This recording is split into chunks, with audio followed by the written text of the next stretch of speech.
ramasser bouteilles, objets métalliques, mégots de cigarettes et bien d'autres déchets. Marine Guigné et Mohamed Errami sont allés à la rencontre de l'un des ambassadeurs très engagés sur le terrain. À 19 ans, Aurélien Hudin a décidé de passer à l'action. Il collecte tout ce qui pollue les milieux aquatiques, en amont et en aval, comme ici, sur les rives du ruisseau des Chers qui prend sa source au sud de Guéret. Essentiellement, il y a beaucoup de canettes, beaucoup de bouteilles de bière, emballages plastiques qui s'envolent, qui sont jetés au bord des routes et des mégots qui sont jetés, qui passent par les canalisations et qui tombent dans les étangs ou rivières. Un constat qui a poussé ce jeune pêcheur à rejoindre Team River Clean. L'association créée à Toulouse compte 89 ambassadeurs dans toute la France. Leur objectif, retirer ces déchets des cours d'eau avant qu'ils partent dans les mers et les océans. Ça, c'est une espèce de bâche. C'est plutôt des amas de bâches qu'il y a, c'est des regroupements qui se sont faits, il y a même de la ficelle dedans. Et ça, c'est avec l'eau, c'est que ça a commencé un peu à se détériorer. Et du coup, il y a les microparticules qui sont parties. Des particules qui contaminent durablement l'eau, la nourriture et le corps humain. Actuellement, les estimations sur la durée de vie du plastique varient de 400 ans à l'infini. Pour le verre, comptez 5000 ans et jusqu'à 100 ans pour une canette en aluminium. Pour l'instant, je filme vraiment les gros ramassages qu'on fait pour faire prendre conscience aux gens quand même qu'il y a beaucoup de déchets.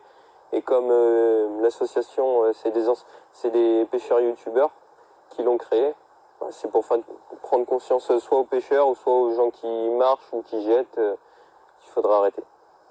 Ce matin, le butin d'Aurélien s'élève à 50 litres de déchets que la ville de Guéret, qui soutient l'initiative, collectera prochainement.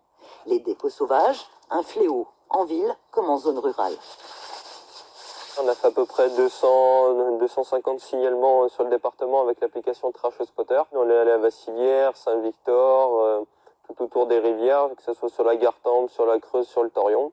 Rien qu'en 3 mois, on a ramassé 2 tonnes 7 sur le département. Rivières, forêts, sentiers de randonnée, Team River Clean s'appuie sur une quarantaine de bénévoles en Creuse. C'est un début. Aurélien Hudin, très présent sur les réseaux sociaux, aimerait organiser des opérations de ramassage d'envergure, mais pour l'heure, il lui faut créer un collectif à la hauteur des enjeux. Il y a des fois 100 ou 300 kilos, on a besoin d'être quand même assez nombreux, et ou même pour parcourir autant de kilomètres de rivière qu'on a sur notre département, ce qui est quand même assez conséquent, il nous faut quand même du monde.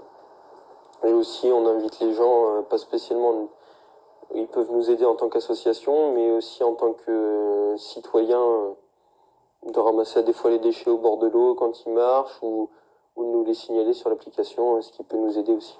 Le jeune Creusois, qui souhaite devenir guide de pêche, refuse de se résigner face à l'accumulation de déchets qui menacent nos écosystèmes.